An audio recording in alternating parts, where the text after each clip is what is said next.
Dans le dos de ta mère, j'ai planté mon couteau, car elle m'a mis vénère en me traitant d'idiot.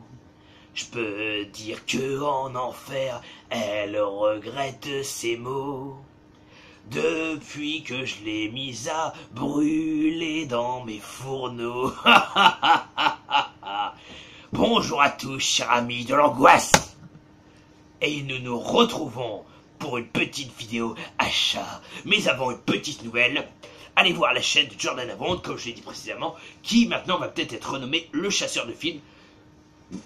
Excusez-moi, je mettrai son lien dans ma chaîne, dans le descriptif. Voilà, parce qu'il veut se lancer, désolé, j'ai un peu de mal, je chuchote, ça devrait aller mieux. Il veut se lancer, et du coup, j'ai fait la première vidéo avec lui, donc vous me direz ce que vous en pensez. N'hésitez pas à lui mettre des coms et à lui donner des conseils pour s'aider. Et vous le verrez sûrement au Goldie Award avec mon ninja. 2 pets de couilles pour le prix d'un, putain, je crois que c'est ici que se passe le réel enfer.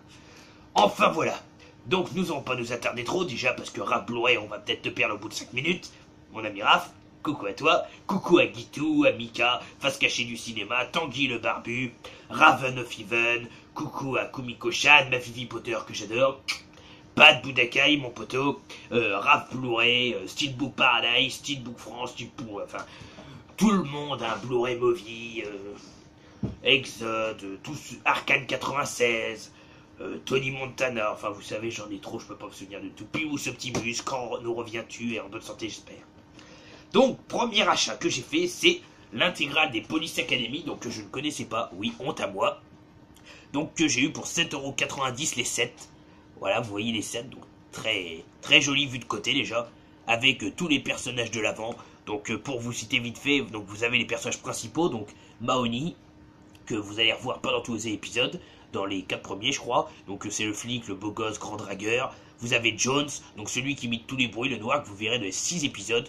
Le lieutenant Hurt, ou le colonel Hurt, ou commandant, je sais plus, donc fasciné par son poisson rouge et à moitié concon, donc qui est sympa. Vous avez à côté noir, je sais plus comment il s'appelle, je crois que c'est Callahan, ou Trigler, ou je sais plus quoi, donc celui qui se prend pour Rambo. Vous avez le grand flic noir, très costaud mais avec un grand cœur, la petite fliquette noire qui a une toute petite voix, mais qui après sa gueule dure. Vous avez également la belle blonde que tout le monde aimerait voir avec elle dans son lit, et le flic à lunettes complètement débile. Voilà, plus les ennemis célèbres, enfin les ennemis du moins les flics corrompus qui essayent de les avoir et qui se font avoir pas mal de fois. C'est un peu comme le chauve dans les bidas en folie en fait, les adversaires. Donc nous allons voir tous ensemble, déjà 7,90 € en cash, je suis très content parce que tous les DVD marchent, hormis le dernier, mais le dernier je l'ai pas essayé donc il marche sûrement mais j'en sais rien. Nous avons Police Academy 1, donc les jaquettes sont vraiment très très belles. Donc l'édition spéciale 20e anniversaire. Donc voilà, donc déjà des jaquettes que je trouve magnifiques avec tous les flics qui jouent dans le film. Voilà, donc la sérigraphie c'est la même. L'arrière aussi. Donc pour vous expliquer un peu Police Academy très succinctement, c'est un groupe de policiers qui n'avaient rien pour être policiers, qui vont former la meilleure équipe et qui au fil des épisodes en fait vont devoir arrêter les gangs, vont devoir former les nouvelles recrues.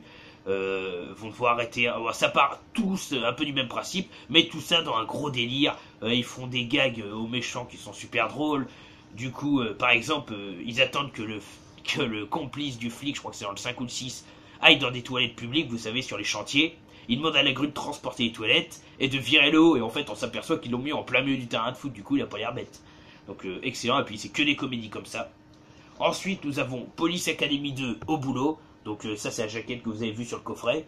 Donc pareil, très très bien, avec beaucoup d'humour. Pour moi ils sont tous très bons, même si les 2 premiers étaient très bons. Enfin étaient meilleurs.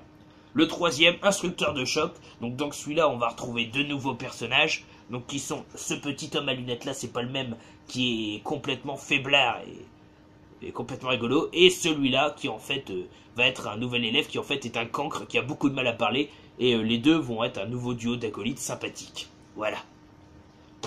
Ensuite, nous avons Police Academy 4, aux armes citoyens. Aux armes citoyens, tête de chien, formez vos bataillons, bande de couillons. Bref, voilà, petite dédicace à un truc célèbre. Donc, il était sympa celui-là aussi.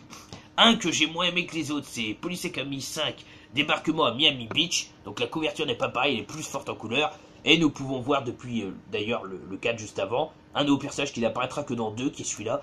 Donc qui est un noir très très costaud et qui pense qu'à la bouffe. Voilà. Je vous montre pas les sérigraphies parce que c'est les mêmes. Nous avons après Police Academy 6 qui pour moi peut se payer le luxe d'avoir une couverture superbe.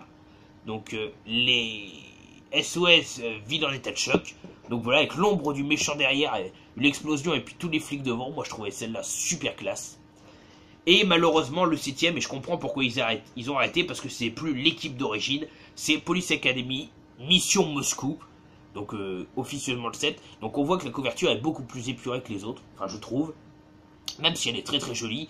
Et je trouve ça fun cette couverture là. Et celui-là je l'ai pas encore vu, donc je pourrais pas vous donner mon avis. Sinon les autres valent bien tous un minimum à 7 sur 10. Et 8 sur 10 pour le 3 et le 4 également, que j'ai beaucoup aimé. Ensuite, petite dédicace à Tony Montana, parce que notre cher ami Tony adore Al Pacino, et Al Pacino est dans ce film, avec Hilary Swank et surtout Robin Williams. Ma mère me l'a acheté pour 5 € à Carrefour Market. Très très content de l'avoir, un flic endurci face à un tueur manipulateur, c'est Insomnia. Donc Insomnia, un très très bon film que j'avais confondu avec un autre, que je croyais mauvais, mais qui en fait est très bon. Pour compléter ma filmographie de Robin Williams, donc la sérigraphie c'est la même. Donc ça parle de l'histoire en fait d'Al Pacino, donc qui est un flic qui a eu pas mal de soucis dans sa vie, et qui est en train de traquer un tueur qui va s'avérer par la suite Robin Williams. Oui, car Robin Williams apparaît pas au tout début du film, il y a quand même une bonne demi-heure à limite de passer avant qu'on voit sa tête. Donc malheureusement, Al Pacino, en voulant traquer ce criminel, qui est Robin Williams, va dans le brouillard tirer par erreur et tirer mortellement sur son partenaire. Ceci va le hanter, va le rendre insomniaque, d'où le nom du film.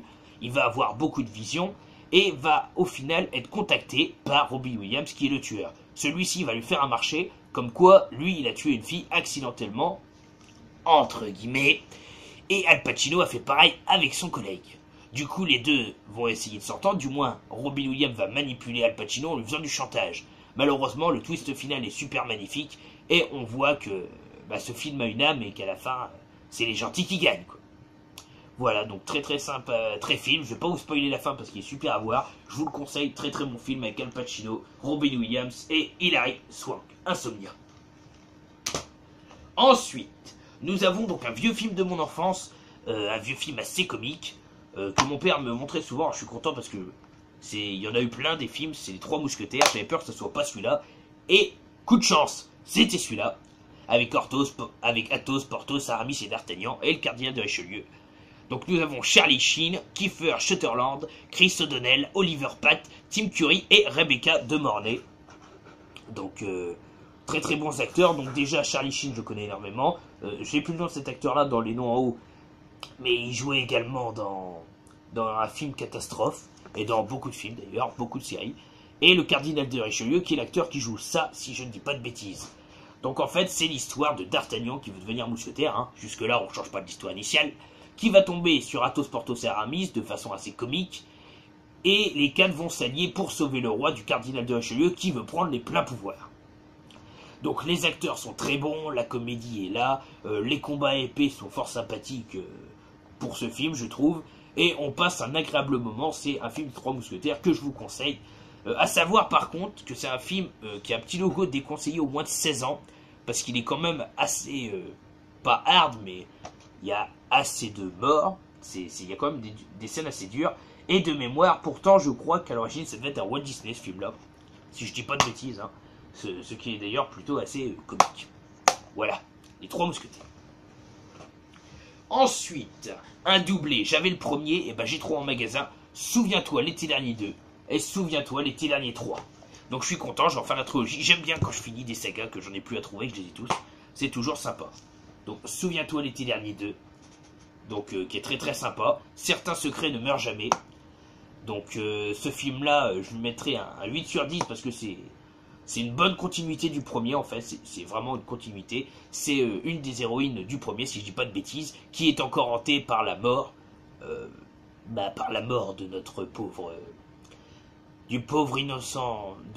par la mort du criminel, pardon, qui n'est pas officiellement mort, puisqu'il va revenir. Et de ce fait, elle va aller prendre des vacances, alors je sais plus sur quelle île, hein, avec son ami qui est là et deux autres amis. Malheureusement, ils vont se trouver dans une période assez creuse au niveau des vacances, parce qu'il va y avoir les pluies diluviennes, la moisson. Et justement, ils vont être les 4 seuls qui vont habiter l'endroit, avec bien sûr le personnel, donc la barman, celui qui entretient les bateaux, celui qui entretient tout ce qui est loisirs, à savoir Jack Black, donc j'étais très content de le voir, qui joue un camé. C'est le Bob Marley blanc. Donc franchement sympathique, et également le maître des lieux. Donc il va y avoir des meurtres toujours aussi sympathiques à voir. Le tueur va être charismatique. Déjà la couverture avec le crochet qui fait voir le tueur en déchirant le noir. Je trouve cette couverture super jolie. Et à la fin, vous allez voir, le twist final est également pas mal. Franchement, il vaut le coup, il est bien dans la continuité du premier pour ceux qui aiment. Ensuite, nous avons Souviens-toi Éternel 3, qui lui mérite un 6 sur 10. Tout simplement parce que ce n'est plus le même tueur. Déjà, ça m'a un peu déçu. Voilà, donc la couverture est belle, hormis ce jeune homme-là. Si vous voyez, je sais pas pourquoi, ses yeux font super bizarre. Par rapport aux 3 autres, ils font pas naturel. Je sais pas pourquoi. Donc voilà, donc je me souviens pas trop de l'histoire, de mémoire, c'est des jeunes qui vont faire semblant pour effrayer une fille, justement. Il y en a qui va se déguiser en ce tueur-là. Et malheureusement, ça va entraîner un accident qui va entraîner la mort d'un de leurs camarades. Et ils vont partir sur le même principe. On jure tous qu'on ne le dit jamais. Et ils vont ils vont avoir des lettres qui entre guillemets des lettres de meurtre, des lettres, disons, qui vont venir les tuer. Et il va pareil y avoir quelqu'un qui va venir les tuer. Alors, je me souviens plus de qui, de toute façon, comme ça, je vous gâche pas le twist final. Mais celui-là était quand même en dessous des autres pour ma part. Ensuite, nous avons recommandé par Tanguy. Du coup, tout le monde l'achète en ce moment. Il est un peu abîmé, mais je l'ai trouvé à 50 centimes et le film marche. C'est Street Trash. Donc, je changerai sûrement le plastique. Donc, un très très bon film de Jim Muro. Voilà, l'enfant prodigue du cinéma gore. Donc, qui raconte l'histoire de clochards qui finissent comme ce petit bonhomme. En fait, qui vont trouver une boisson qui s'appelle le venin et qui vont finir par fondre. Donc, ça fait des couleurs bleues, roses, orange. On a l'impression de voir un peu le squelette à la fin d'Evil Dead. Je pense que c'était pour atténuer la violence. Mais ça marche bien du côté délire, mais ça aurait pas été nécessaire vu la violence physique et sensuelle, on va dire, que l'on peut voir entre les clochards. On voit des femmes mortes, on voit des gangbangs. Pour ceux qui connaissent pas, tant mieux, ce mot sera moins mal perçu. Et on voit également pas mal de morts, de gens corps. À un moment, il y en a qui se fait complètement couper le cervice 3 pièces au couteau. Enfin, c'est vraiment crade comme film, mais ce qui est bien, c'est que c'est crade dans l'horreur, et c'est crade dans les lieux, c'est crade dans les personnages en eux-mêmes. Donc franchement, un film super sympa, avec une jaquette très connue, donc un film qui devient dur à trouver, avec les 2 pieds arrachés, là, donc je trouve génial. Voilà, avec la sérigraphie, c'est la même. Street Trash. Ensuite, nous avons Bloody Murder. Alors, à savoir Meurtre Sanglant 1. Sauf que le premier s'appelle Bloody Murder et le deuxième qu'on peut trouver en français s'appelle Meurtre Sanglant 2 et on dirait pas le même tueur. Là, on dirait le masque de Jason Voorhees et dans le deuxième, on dirait le masque de Michael Myers. Donc la couverture me faisait penser à un gros nanar, enfin ou un film à petit budget si vous préférez. Du coup, ça m'a tenté, pourquoi pas. Et quand j'ai vu le film, j'ai été super déçu et assez agréablement surpris. L'histoire en elle-même se tient bien, mais c'est vraiment un remake en fait de plein de choses. Là, on dirait Jason Voorhees, on va l'avouer, hein. Mais c'est le masque de Jason Voorhees, la tenue bleue de Michael Myers et la tronçonneuse de Leatherface. Tout ça dans un corps d'été, donc ça fait penser à Vendredi 13, hein, un gros clin d'œil. Et je pense que c'est un mélange de beaucoup de trucs qui ont marché pour un truc qui a moins bien marché, même s'il y a des morts sympathiques et que l'histoire en elle-même se tient. Ça mérite un petit 6 parce que c'est pas un trop mauvais film en soi, mais ça a trop pris sur trop plein de films. Voilà. Et la jaquette est à chier. Avant qu'elle tombe, je vous le dis. Enfin, la jaquette est pas trop mal, le disque, la sérigraphie est à chier. Ensuite, alors un film que je ne connaissais pas, qui est sorti il y a pas longtemps avec Cuba Gooding Jr. et Ron Perlman, pour ceux que je me suis souvenu, c'est Devil's Tomb, qu'on peut traduire par justement La Tombe du Diable. Donc un film assez sympathique, un petit thriller, donc où notre ami là, dont j'ai dit non avant et que je me souviens plus trop, je sais plus dans quoi il a joué, et Ron Perlman qui lui a joué Hellboy, qui a joué avec Nicolas Cage dans Les Templiers, ou le Sang des Templiers, je sais plus, enfin qui a joué plein de films dans Son of Anarchy et autres. Donc c'est l'histoire de notre personnage là, qui va partir avec le docteur et quelques camarades militaires pour retrouver Ron Perlman justement. Malheureusement, ils arrivent dans les lieux, donc un bunker à moitié enfoncé dans le désert. Il va se passer des choses bizarres, ils vont trouver un curé à moitié mourant couvert de cloques, donc assez glauque. Ils vont également trouver un être qui ne meurt pas, même après une balle dans la tête. Et ils vont finir par trouver un curé, lui, qui est encore vivant, et qui parle de fin du monde, d'archange, d'anarchie. Et en fait, ça va être l'histoire d'un archange, trouvé dans la glace, celui-là, qui va contrôler les êtres humains, les contaminer, et les rendre à peu près invincibles pour tout et pour tout. Donc la fin est bon, assez basique. Malgré que le film, il y a des bons moments de suspense, je veux dire, c'est oppressant. Même si c'est pas le film de l'année, il se laisse regarder, je lui mettrais un bon 7 sur 10, personnellement. Devil's Tomb, avec une sérigraphie différente, ça, c'est chouette. Ouais. Devil's Tomb, franchement sympathique. Il nous en reste 4, je me dépêche. J'ai trouvé en édition collector Chocolat, donc de la saison 1 des Maîtres de l'horreur. Donc tant mieux, j'en avais déjà un, j'avais la Danse des morts avec Robert Englund. J'essaye de tous les avoir, bah là j'ai Chocolat, avec cette fois-ci la biographie de Mike Garris, voilà, avec le DVD. Et super aussi avec cela, c'est qu'à chaque fois il y a un truc. Là c'est une boîte de chocolat pour Chocolat justement. Je trouve ça très très joli. À pas confondre avec Chocolat d'Omar Sy, le dernier film, qui d'ailleurs était très bien aussi. Donc la couverture est super sympa. L'histoire était pourtant pas terrible, j'ai trouvé. En fait, on vit l'histoire d'un homme qui a des flashbacks et qui en fait ressent les choses qu'une femme ressent au même moment mais ailleurs. La femme se trouve bien plus loin et il va rejoindre cette femme et en fait ils vont finir par s'entretuer. Et c'est sur cette mentalité, on va dire, qu'il partage entre son propre corps et le corps de cette femme que toute l'histoire va être aboutie. Donc c'est pas un mauvais film, mais je lui mettrai qu'un 6 parce que j'ai pas accroché plus que ça. Ensuite, de Woody Allen, le seul qui m'a tenté, ma mère me l'a acheté pour 5 €, c'est Escroc mais pas trop. Donc déjà j'adore cette jaquette d'un homme tout en noir avec le petit cookie dans la main. Je trouve ça super joli. Les acteurs sont très bons et l'histoire pour moi est géniale. Donc sérigraphie un peu pareil, voilà, avec le petit truc pour les films. Et en fait ce film là j'ai trouvé super sympa parce que ça raconte l'histoire d'un couple paumé avec une femme qui fait des cookies, qui est manucure de mémoire, et un homme qui lui est surnommé le cerveau alors qu'il est complètement con et qui essaye de faire des casses. Or un beau jour il a comme idée de racheter un magasin, donc je sais plus un magasin de quoi, non loin d'une banque, de creuser sous ce magasin et de voler tout le fric. Pour ça, qu'est-ce qu'il va faire? Il va engager sa femme et lui demander de faire des cookies pour faire passer ça pour un magasin de cookies. Malheureusement, ils vont plus avoir besoin de faire de casse parce que le magasin va tellement bien marcher qu'ils vont ouvrir une chaîne de cookies et vont être super riches. De là, ça ne convient pas à tout le monde. La femme essaye de progresser dans le monde des milliardaires en faisant appel à un homme à qui elle a confiance mais qui veut juste son argent, et le mari lui aimerait refaire un casse car cette vie ne lui convient pas, c'est pas un homme riche, il a aucune culture et aucun goût, tout comme sa femme d'ailleurs. Du coup les deux, le twist final est pas mal, la femme va réussir à redevenir entre guillemets un peu riche grâce à quelque chose qu'elle a volé que son mari lui a enseigné. Les personnages sont attachants et franchement on se tape une bonne barre. Escroc mais pas trop mérite un bon 8 sur 10. J'ai pas accroché aux autres de Woody Allen le peu que j'ai vu, mais celui-là j'ai trouvé très sympathique.